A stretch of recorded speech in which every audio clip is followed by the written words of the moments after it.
and I'm going to call this meeting to order. The meeting is being recorded by P3 Inc. For the building committee. If there are any persons present who are also recording it, you must notify the chair at this time. I see none. Lisa, would you please do the roll call? Voting members: Ed Berlin. Here. Karen Benson. Here. Ellen Boyer. Here. Carol Collins. Doris Cowdery. Here. Ann Dillon. She'll be late. Tim Farrell. Here. Amy Moscaritolo. Here. Fern Smith. Jean Wall. Here. Mayor. We know if the mayor's coming? I don't know. Okay. Non-voting members: Tim Dolan. I'm here. Susan Cameron Ekstrom. Fernando Fleury. Oh, I see Fern just got here.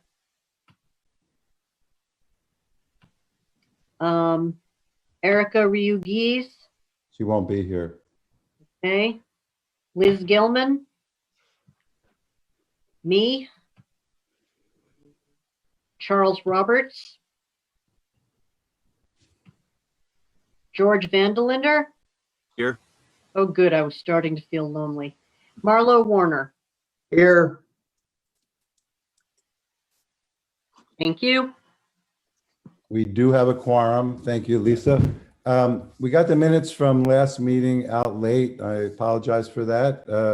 Are people ready to approve them, or should we wait till next month? Are you guys ready? All right, can I have a motion to approve the October 1st minutes? Amy, second? Second. Tim Farrell, second. Any discussion? All in favor? Got to do a roll call, Ed. Oh, God. Yes. Let's do a roll call. All in favor? Lisa, please. Uh-oh, we lost. Nope, got it. Sorry, microphone was off. Okay. Okay, just do the voting members, Lisa, please. Yep. Ed Berlin. Yes. Karen Benson. Yes. Ellen Boyer. Yes. Doris Cowdery. Yes. Tim Farrell. Yes. Amy Moscaritolo. Yes. Fern Smith. Fern. I'm here. Sorry, I was having audio problems. Okay. Voting to approve of the minutes. I approve. Sorry. Okay. Jean Wall. Lisa? Yes. Oh, I'm sorry. Yes. I Carol didn't hear my Collins. name. I thought you were done. It's Carol Collins. Carol, yep, I just saw your name pop up on my screen. Yes or no on the minutes? Yes. Motion passes. Thank you very much. Updates from Ed Berlin. Just that I know that the fire station and the temporary fire station are still moving forward. I expect that there will be a proposal made to the council in their November meeting, November around 18th. And they may or may not have a special meeting to approve it in November. If not, they will approve it in December. And hopefully that will happen. And then all the money will be available for both the fire station project and the temporary fire station project. So I'm cautiously optimistic that that will go on. And other than that, I just have to say that I'm really excited about Mark's presentation today. Just watching him work with our committee was a wonderful experience. And I personally am just really, really happy with what they've come up with, and I'm excited for them to share it. So that's it for me. Dan, do you have anything? No, the only thing I was going to add, Ed, is that we are still on schedule. We are looking at probably to begin shortly the process of putting together the pre-qualification RFP, I guess you'd call it, We are also working on the front end section with the procurement department of the city hall. And that we're on schedule for, bidding in late March with construction to start July 1. Of course, those dates are fluid depending on some other factors, but it looks as though based on everything that's going on, that we're going to be pretty close to hitting those dates. Well, we hope so. And having Can said I that, ask- I see that the mayor is here now. Is Hi, that- everyone. I may, I just made an optimistic report about the progress of the fire station, but gave no real details. Is there anything regarding that or anything else you'd like to report to us? Well, I don't know what he said. Did he lie? Does anybody know whether he know. lied or not? Okay. Anyway, we are,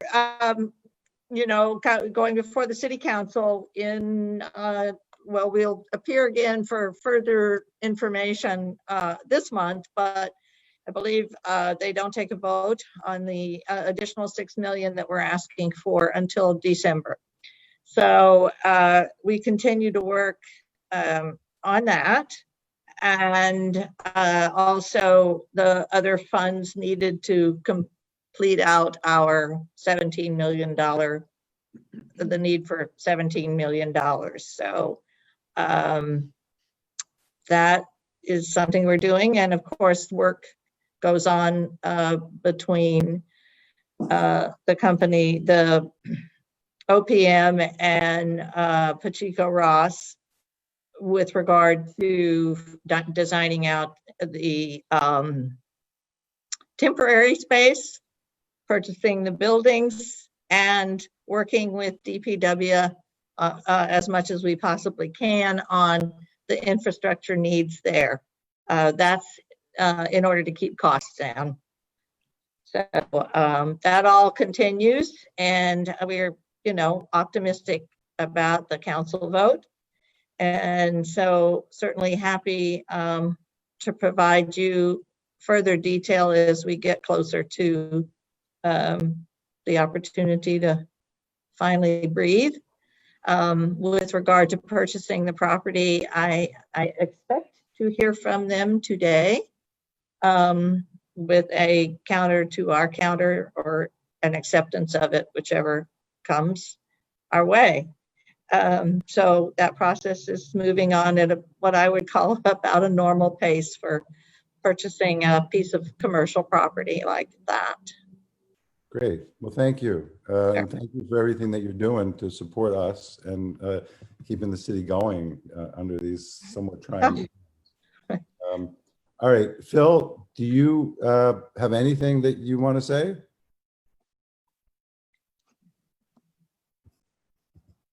Phil, you're muted. I don't even see him. Oh, there he is. Yes, sorry.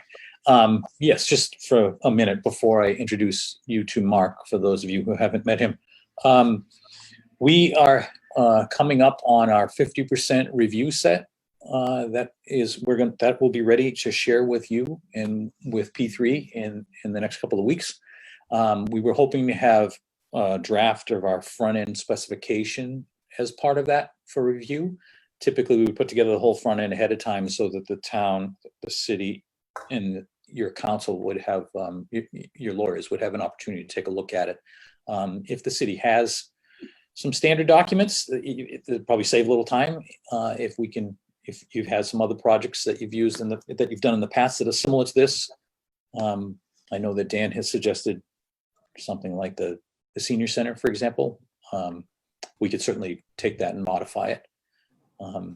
And we've certainly done that a number of times in the past. If that helps to kind of save time for you, we're happy to do that. So the procurement department is working on it. The request is in, and I expect that we'll get documents hopefully either Friday or Monday from the procurement agent. So we're on that, and we will make sure that it'll be ready for the 50%.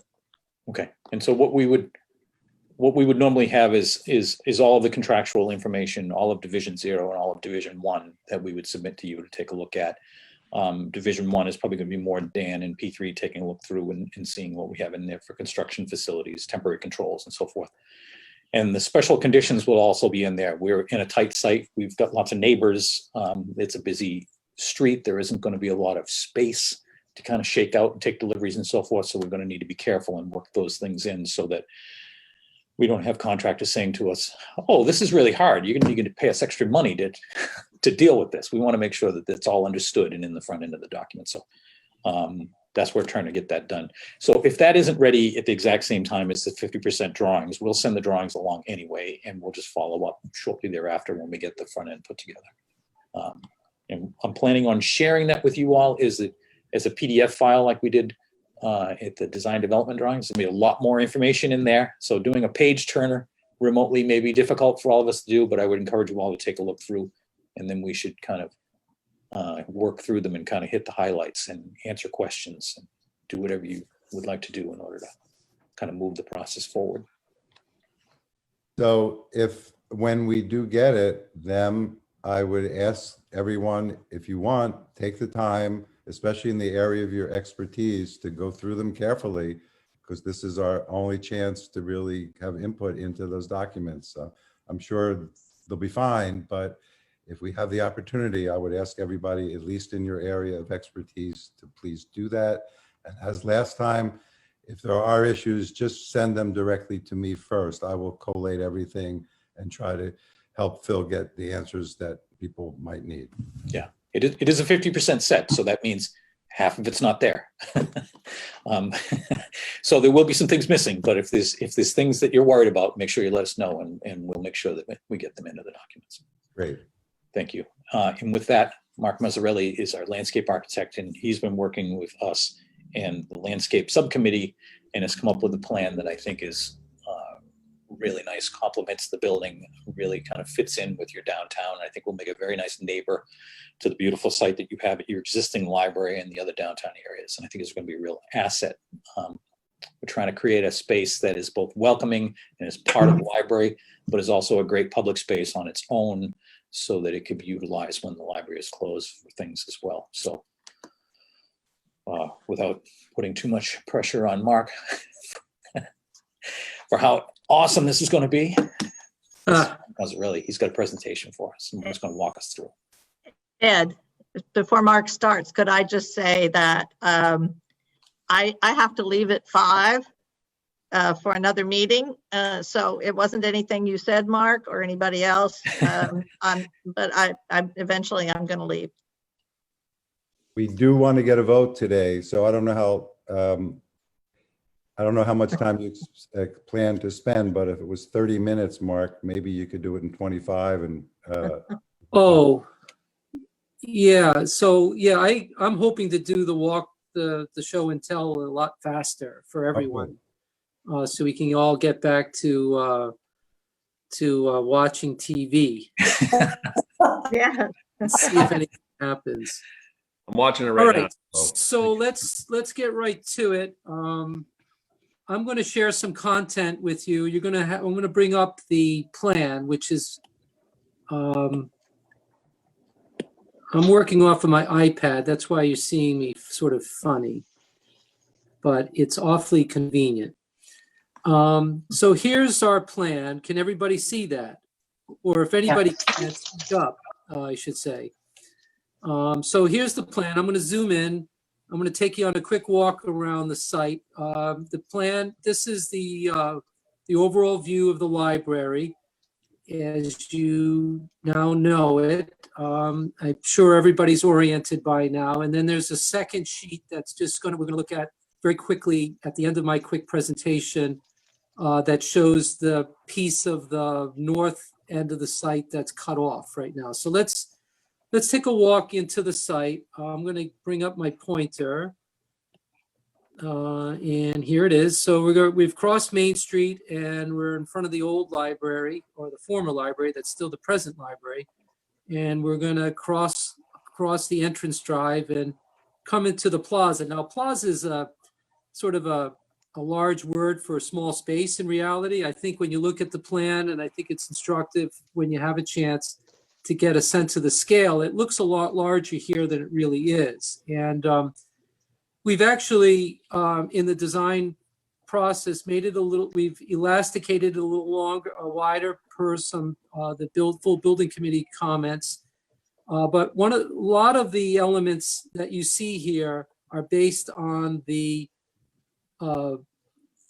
guidance that was given to us from the landscape subcommittee, which was all extremely useful. And I think for the most part, I think 99% or 95% of their input has been incorporated into the design. And it's all really good comments. So what we have out front is an open area of scored concrete in a variety of patterns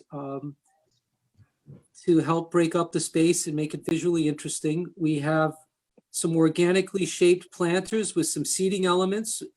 In this one, we have a flagpole where the pointer is, right where it has always been discussed by the street.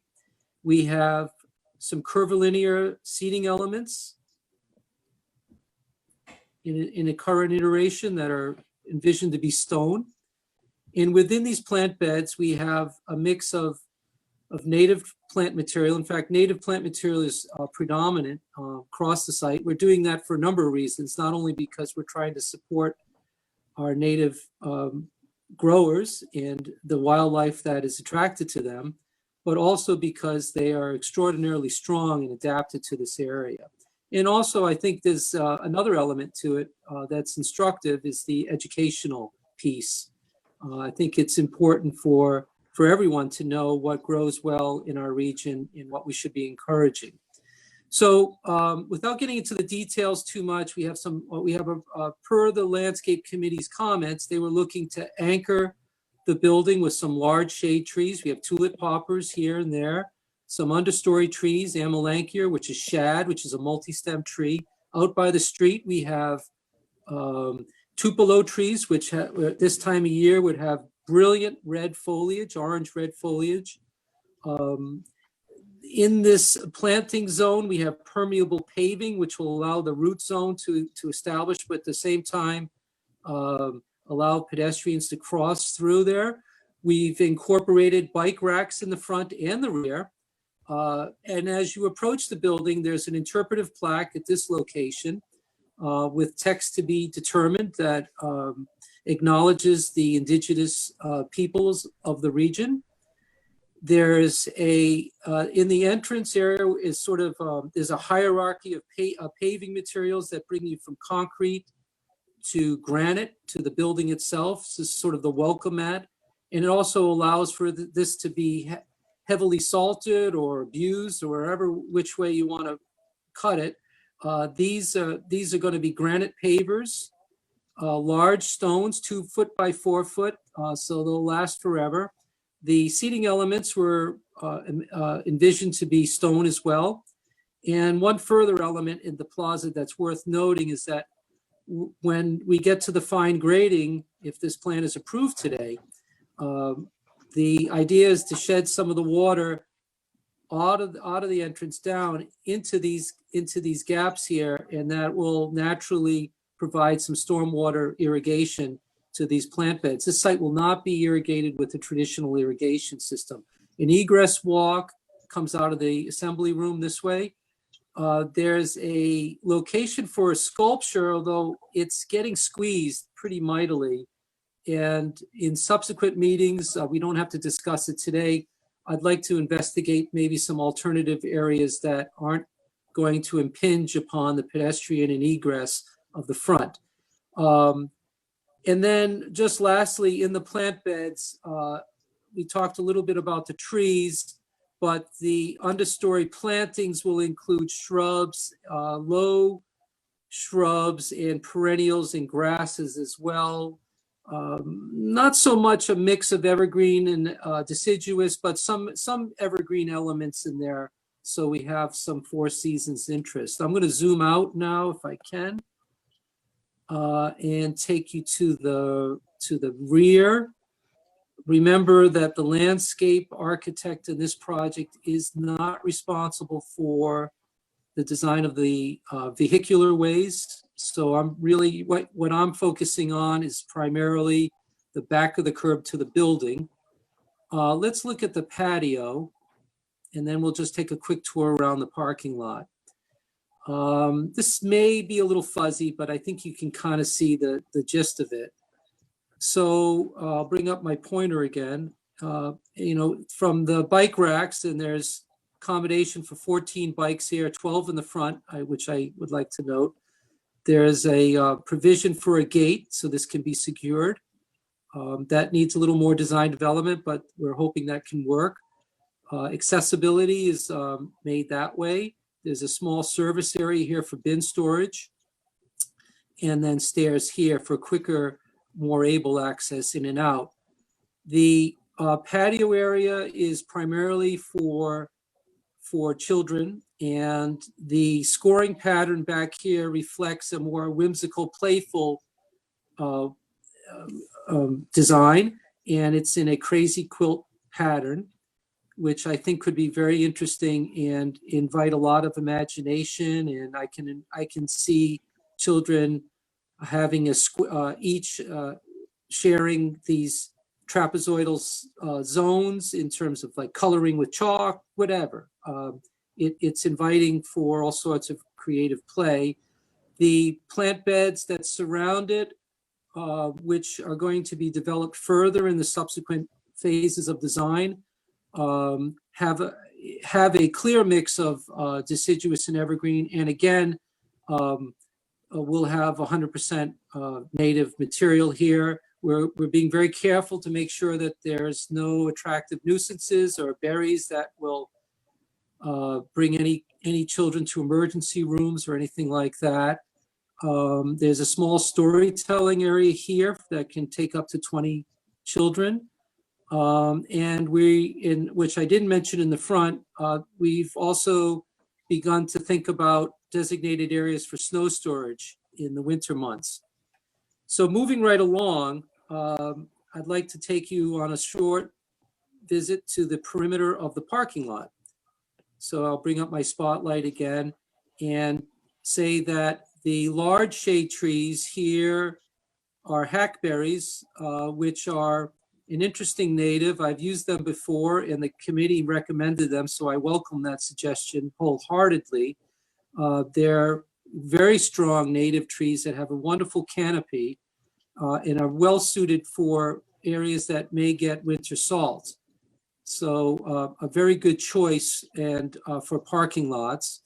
They're also quick growers, by the way, so they'll provide shade readily.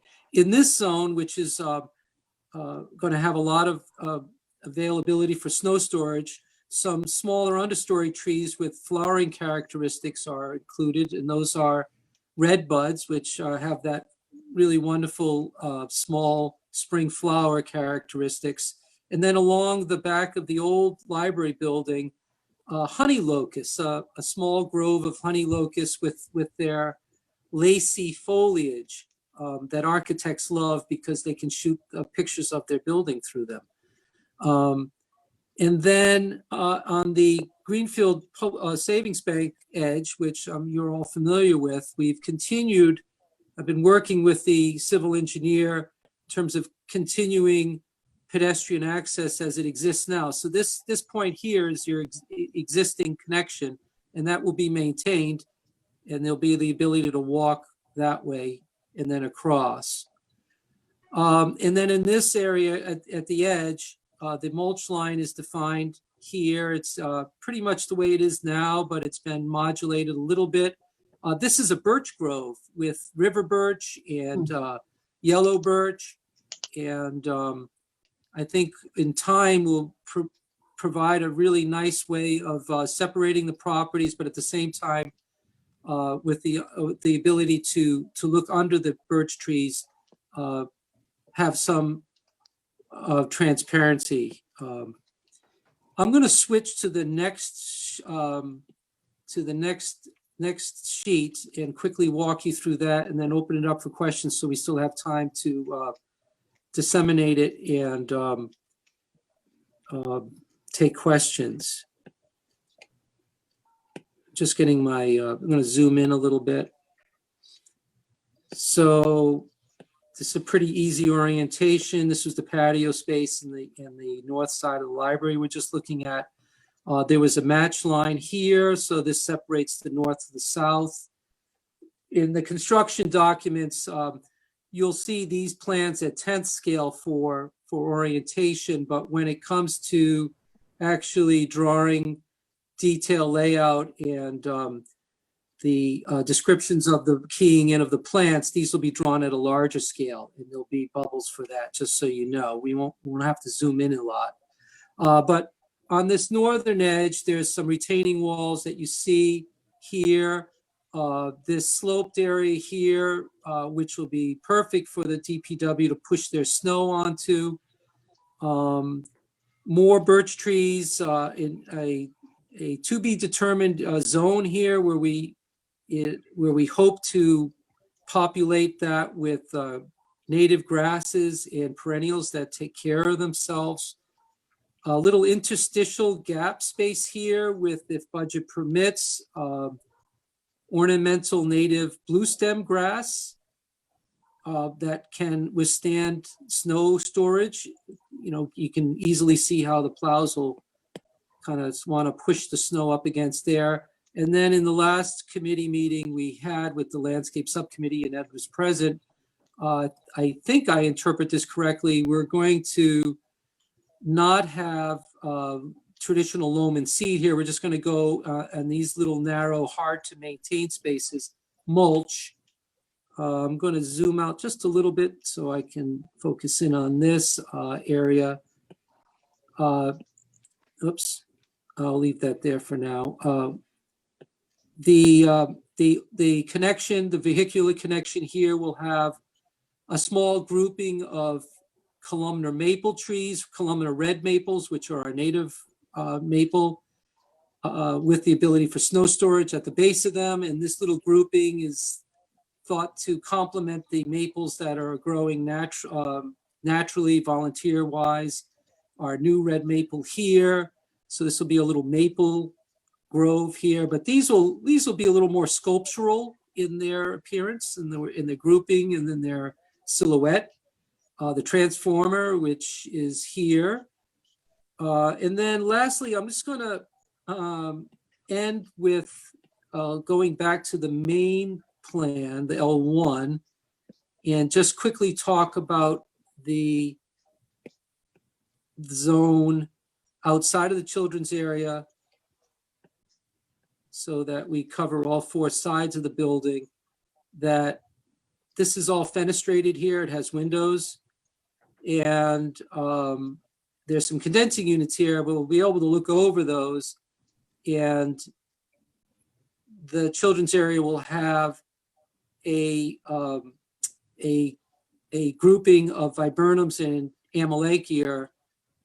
Again, plants that can take care of themselves, that grow wide, support wildlife, but also have good flowering characteristics in the springtime that will be of interest to all.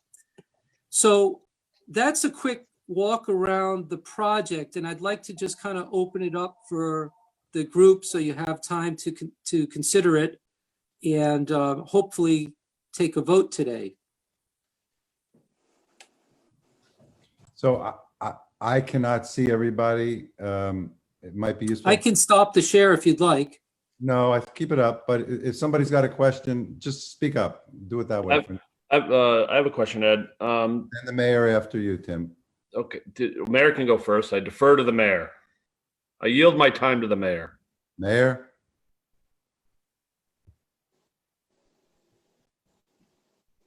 She's probably on mute. You're muted, Mayor. That's the best kind, a muted mayor. On the front, Mark, you have these trees down here that what I'm looking at looks like street trees. Are those the existing street trees there, or are you taking out the town's street trees and putting in different ones? Yes, those are new street trees, Mayor. Okay. There's an elm here on the right that's existing, and that'll be untouched. There's Okay, I'd have to go back and check my notes, but there were a couple recently planted trees that are of right. very modest caliper. I can't remember exactly what they, I want to say they were, somebody help me, please. Crab apples? No, they wouldn't be crab apples, would they? But I they don't might. know. Anyways, Mayor, are you intimating that we save those and maybe move them somewhere else? Well, I'm intimating that the DPW might like that to happen, yes. Yeah. So if you are in, when the time comes, and I see that Marlo's on the call, so he could make a note. When the time comes, we would appreciate a call to the DPW, to the tree warden, or to the deputy. Sometimes they're one and the same. In order to determine where those might go or how they might store them until they have a place for them. So with enough notice, they can, like right now, they can be planning on where those might need to be moved. In fact, they may wish to move them prior to construction so that they're not damaged in any way with the construction that's going on. So that's one question, and thank you for the answer. In the back of the old building, when I call it old building, I mean the existing library, you have all of those trees planted back there along the back, and right in this vicinity right here. And that's all well and good. If the city maintains ownership, we probably wouldn't mind putting the, I think you said there were trees, not shrubs, shrubs there. But the city may not maintain ownership of that building. They may choose to sell it. And the person that we sell it to may not want to utilize that. I mean, they may want to utilize that space in some other way or have a different type of landscaping done. So I'm just cautioning people to be aware of that. I suspect you won't be doing the parking lots before you do anything else. So we have some time, I think, to determine whether they should stay or not. Thank you, Mayor. Yeah. Otherwise, it's great. I like it. I don't have a problem. Could I Mr. clarify, Mayor, on the trees at the street? Is the idea if the DPW was going to remove those trees, the idea would be they'd remove those trees and then potentially use them elsewhere? Or do you think they'd specifically like to go back into this place? Well, that might be worth a discussion with the deputy and the tree warden. And I don't know whether I think they would probably welcome whatever trees you put there. But I think they just want to be notified that the trees are coming down or getting moved or whatever, and where to move them to, because they are planted by the city, and we may have other uses for them.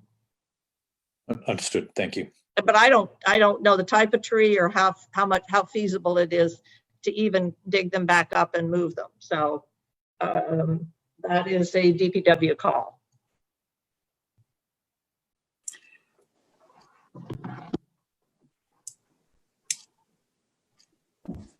Anybody else?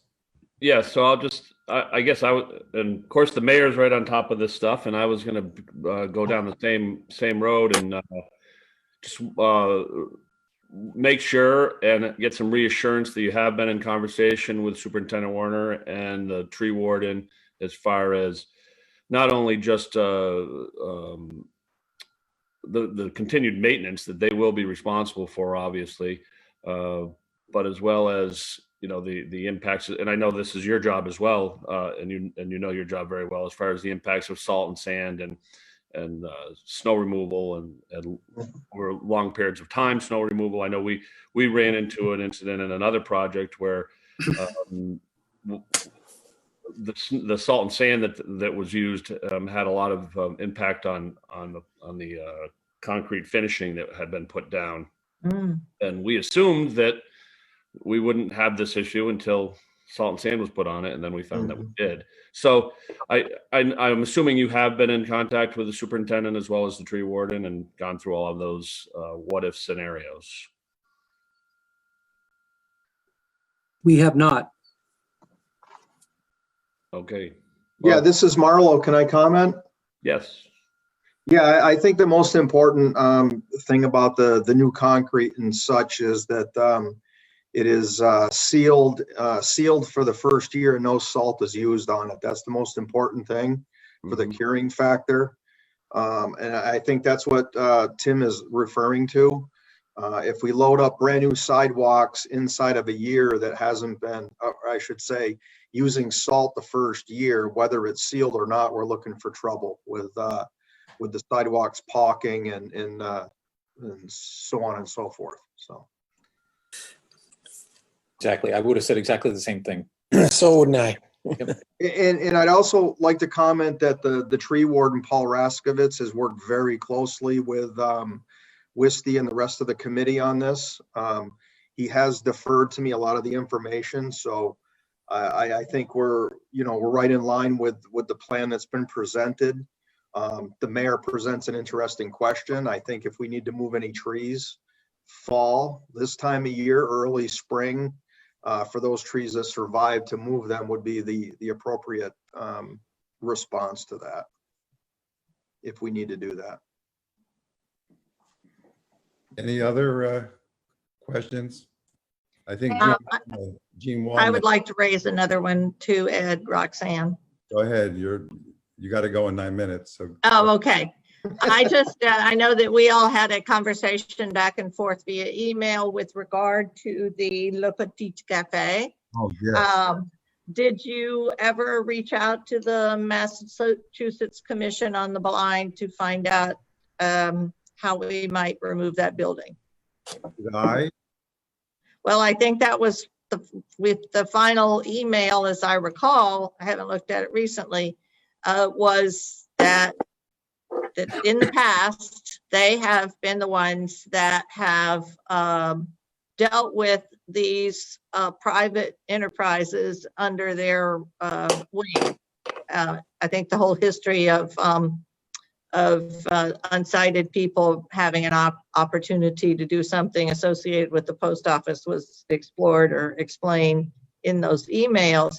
And we came up with the idea, I mean, it was interesting because we actually had no idea or no record in the city of who owned that building. And it doesn't get taxed if it's the federal government. So that's probably why.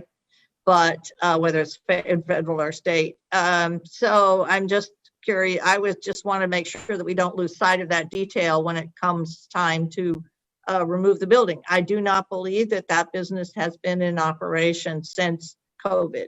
So it behooves someone associated with this project to reach out to them to find out whether or not we can actually move the building and what we might have to do to go about doing that. So I'm glad you brought that up because I probably misunderstood you because I thought your office was going to follow through with it, but I'm happy to do it. Ed, I don't mind helping on that one. Okay. I'll pick up the ball and help.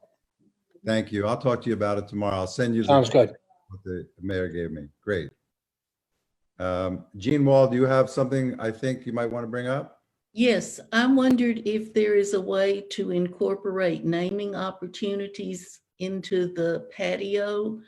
I don't know what the process would be, but we need to honor people who are making donations toward the library and thought that might be the ideal spot to do it.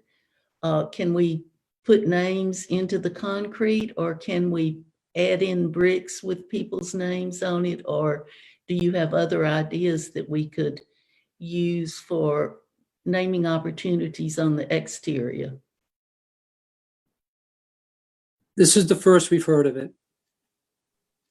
Can I respond to that a bit? The landscape advisory committee has had some dialogue back and forth via email about this very subject, and we want to dig into it a little bit more deeply. and perhaps not have it be part of the landscape, because we are concerned about long-term, long-term upkeep of donor bricks and things like that. So there's an ongoing conversation. We're certainly not ignoring it, Jean, and we'll have more conversations as we move forward. It is absolutely very important recognition. Okay, and perhaps you could include me in those conversations, maybe? Sure, we're happy Okay. to. Absolutely. All right, and I would just say, and I would hope that no decision we make today will foreclose following up with that down the road, because that is important that we figure out a way to have that recognition. Sure. I'm Thanks. glad you brought that, Jean brought that up, because I actually saw it on the library, done very nicely on the walkway leading into the new, I don't know how new it is, but the addition to the Hyannis Library, and thought, wow, this is a good idea. But of course, I forgot to send the pictures that I took. So I'm happy to send some pictures with ideas of how at least they handled it. Now they have a different climate, oddly enough, not as snow oriented, etc. So it was just a suggestion and a thought that I had, and I'm glad Jean brought it up, because I had once again forgotten about it until now. So please send at least me those photos and I could get it out to the landscaping folks. Or you can go up to the Country Club of Greenfield on Country Club Road. We did it there. Yeah. $9.99 fall membership available too. No commercials. I can say I've had experience with this on other projects, and it's been mixed, to be honest with you. And yeah, I find it with the current, we have a very constrained site. It looks bigger than it really is. Yeah. And it's going to be pretty difficult to shoehorn in that additional. I wonder if there's another way that we can, other than brick, think of another way to recognize contributors to the project. So I would put that challenge back to the community.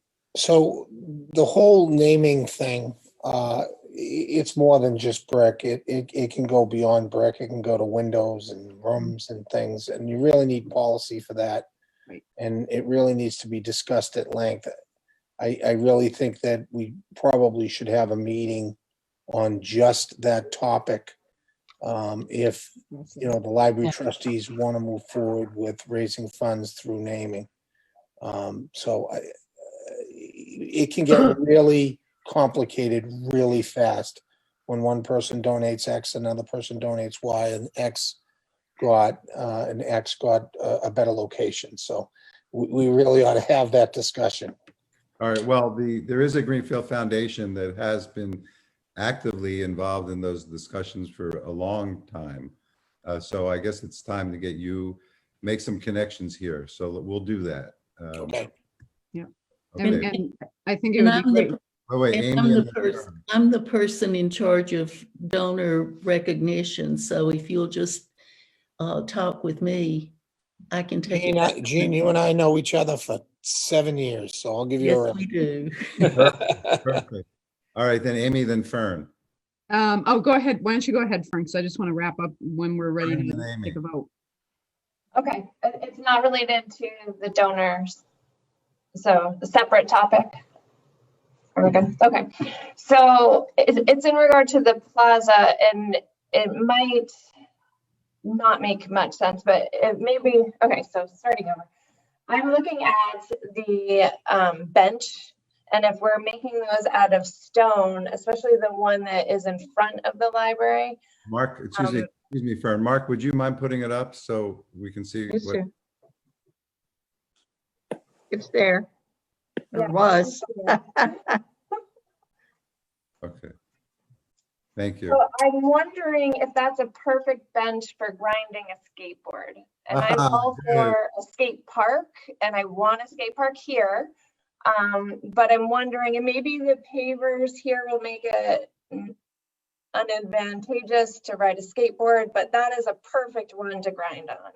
And I'm wondering if we've thought about that when we're making them out of stone. Actually, Bill, go. We have thought about that. Thank you. Okay. And we are looking at ways to prevent grinding on the benches. There's certainly more that we could do to make it. And in other words, if you put in real bumpy pavement, it makes it difficult to skateboard, but it also makes it a little bit less comfortable to walk on, and it's an added cost. Yeah. So just some kind of deterrence on the front edges of the benches to prevent people from grinding along there. There's a number of elegant solutions that I'm sure that Mark can tell you a little bit about. And when we get into the details a little bit more, we can show those too. Yeah, I'll just jump in real quick. Yeah, we thank you, Fern. We have considered that, and we are looking at skateboard clips, I believe they're called, that discourage that activity. In fact, skateboarders don't use it.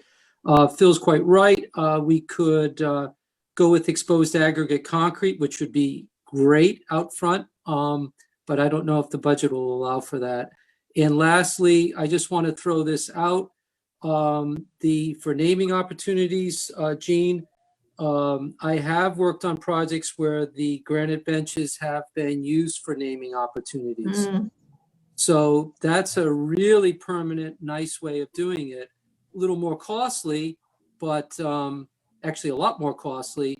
But what I found with the bricks is that there's issues with differential settlement, the fading. I don't know. It's in the projects I've worked on, the Framingham Library, it worked well because we could find a little zone for it, but here it's a lot harder. But you never know, we can get creative still. So we're still open to any ideas. Well, the number of people who have donated to the library is quite large, like more than 300 people. I know we can't honor everyone, but if there is any way that we can honor, I mean, we're using naming of rooms for the big donors, but we need something for lesser donors. If anybody has any ideas, I would welcome them. Well, maybe the bricks could be inscribed in these permeable areas. We'd have to investigate that some more. I know the arborist had suggested a rubberized material for that, but there are permeable pavers. I don't know if they're engravable, but these would be opportunities. It's a little outside the zone, it's on the sidewalk. Maybe the base of the bike racks, I don't know, that's not so great, but I would be resistant to putting them in this zone through here because of issues with differential settlement, and I don't know. That's just my gut feeling. So I don't want to dwell too much on it because I believe it was Ed or someone else who said we should have a dedicated meeting because there's a lot to discuss here.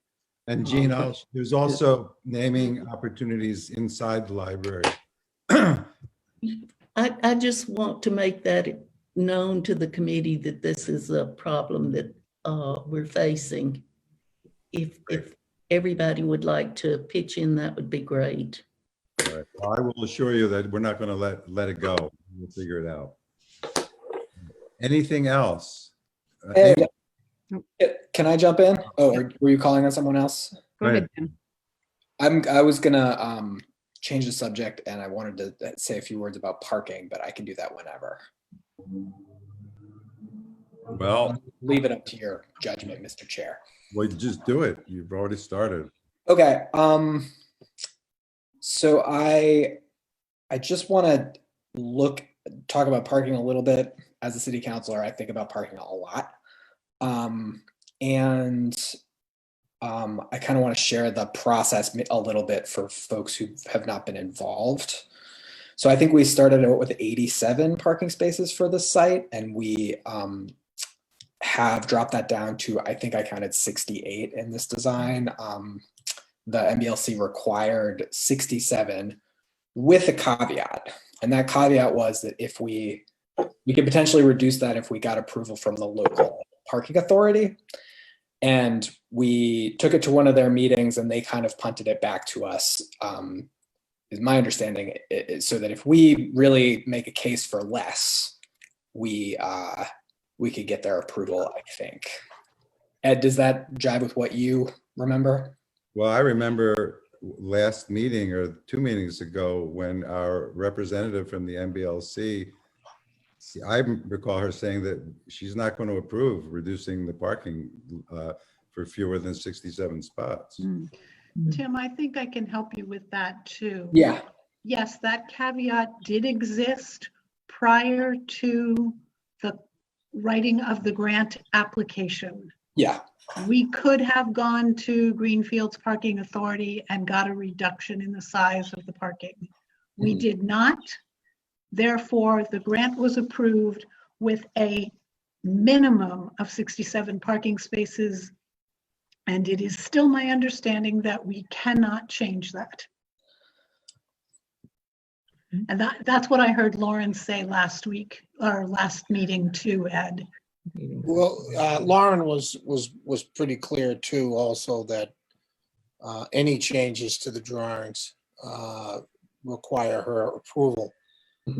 But if you're looking for significant changes in parking spaces, I can tell you that it's probably not going to come. I mean, if we needed 1 or 2 because we couldn't get to 66 or 67, they're pretty accommodating. But if you're thinking of dropping 12 or 15, I don't think we're going to be able to go down that path. Well, it's something that I would be willing to follow up on if we were. My consideration is the numbers that the MBLC gives us are not necessarily for our site or for a downtown library. We are a block from a municipal parking lot and another, the same distance from a parking garage. I guess I'm not advocating for a particular number. I want it to be a decision that we make really deliberately, because parking is expensive to build and to maintain. And it's also, there's a huge opportunity cost associated with it. The space that we spend on parking is space that we can't use for something else. So I might actually follow up and see what the flexibility might be in the grant and come back to the group with some, just a definitive answer on that. Does that sound okay, Ed? Well, I'm concerned about where we are timing wise in our process. Phil and Dan, if we were to try to redesign this for fewer spaces, would that be a costly change at this point? I would have to, I don't want to speak for Mark, but from our point of view, I'd have to check with Garcia Gillespie de Souza. They have, based on this layout, they've pushed on in their engineering. And so some of that they may have to redo. So I could check on that. My guess is that it wouldn't be a huge impact on their fees as much as it may be on their schedule. I think it may be difficult for them to get it done in a reasonable amount of time. If we were to hear back in the next week or two, then we could probably accommodate that. If we don't get an answer back, for a couple of months, then we're going to be in trouble. But as a committee, we move I forward. was just going to ask Tim. As a committee, we move forward as a committee, and the chairs speak for the committee, and we cannot have individual members voting or non-members going to the commission and asking about changes to the site plan. If this is a site plan as the committee would like, and this was brought up at the last meeting, then this is a site plan we go forward with. And so if someone wants to do something on their own that isn't going to impact any time of the committee, any time of the architect, any time of the designers, any time of the project manager, that's fine. But as a committee, we move forward, and only the committee chairs speak for the committee to authority. I agree with you, Tim. So Tim Dolan, wouldn't do anything without Ed's blessing. Tim Dolan, or my blessing. Yeah, exactly. Sorry, of course. Tim Dolan, why don't you and I have a conversation after this meeting, and then I will share it with Mr. Farrell. Okay, anything else? All right, anybody? Amy just is raising her hand, Ed. Oh, I'm sorry. Thank you, Mark. Amy? I just wanted to make a comment on behalf of the Landscape Advisory Committee. We really, truly appreciate the time that Phil and Mark have taken with our advisory committee to listen to our concerns, to listen to what we know about Greenfield and our growing zone and our desire for native plantings and everything. And the Landscape Advisory Committee endorses Mark's plan. We've worked very hard on this with him. He's been incredibly responsive. And on behalf of the committee, I would like to recommend approval of this plan to the entire library building committee. Thank you, Amy. Any comments? All right, somebody want to make a motion? I thought you just did. Yeah, I could. And if she did, then I second it. I'm happy to make that a motion. Amy moved to approve Mark's plan, and there's a second by Ellen. Any further discussion? Okay, all in favor? We need a roll call vote. Hold on, getting the list. Start with the and had to W's find the first. button. Yeah, right. Start with the mayor. Okay, yeah, Mayor? Yes. All right, then we'll go back around. Ed Berlin, Yes. Karen Benson, Yes. Ellen Boyer, Yes. Carol Collins, Yes. Doris Cowdery, Yes. Ann Dillon, Tim Farrell, Yes. Amy Moscratolo, Absolutely. Fern Smith. Fern, you're muted. Yes. Jean Wall, Yes. and it is unanimous. Thank you very much. Anything else? Well, let me ask a question to Phil and what's his name? Dan. What's his name? Really? Are we going to need a meeting in 2 weeks? Will you guys? No. I'm sorry? I don't believe we're gonna need a meeting for a while. My plan is to, in the next couple of weeks, to put the 50% set together and then send that to you. And I'd like to give you all a little bit of time to review that and then get information back to us. And then I think we could probably meet and kind of do a recap and go through, any issues that show up and kind of talk through them. Okay, so that means. Bill, do we have a 50% estimate, or are we doing 70? No, 75% estimate. This is really just a kind of, this is a big enough project that we want to share it a little bit more often than just when we're doing an estimate and get folks' input and so forth. So we will skip our meeting on November 19th, and our next meeting will be December 3rd. In the meantime, Jean will get together with some of the folks to start talking about the fundraising, or where we're going to have the fundraising recognition. I'll follow up with the Petite Cafe. The mayor is going to get us some photographs of the Hyannis Library bricks. I think that may be it. Anything else? So I just want to say, I want to thank Mark again. I want to thank the Landscaping Advisory Committee for the work that they've done. It's just really great when we can have community input as much as we've had into this project, and I'm really appreciative. So a motion to adjourn? So moved. Second. All right, I guess we need a roll call. Ed Berlin, Yes. Karen Benson, Yes. Ellen Boyer, Yes. Carol Collins, Yes. Doris Cowdery, Many thanks to Landscape Committee, and yes. Tim Farrell, Yes. Amy Moscratolo, Yes. Fern Smith, Yes. Jean Wall, Yes. and I know the mayor has left. All right, we're good to go, guys. Thank you very, very, very much. As Bye, always, if everyone. you have any questions, Thank you. just Thank you. feel free to contact me. Hey, Ed, Yes. there's a note in the chat, and I just double checked, and it says that Jaden Grasnick is recording. Yes, I replied. Okay. Thank you. Oh, we should have put that out publicly. Yes, thank you. Okay. You bet. I've got it in the minutes. Okay, thank you. Perfect. Just- Thank you, I Phil. was looking to see if there's anything in there for me. Thank you all. All right, we're all good to go. Thank Right. you. Thank you, everybody. Be well. Thanks. Take care.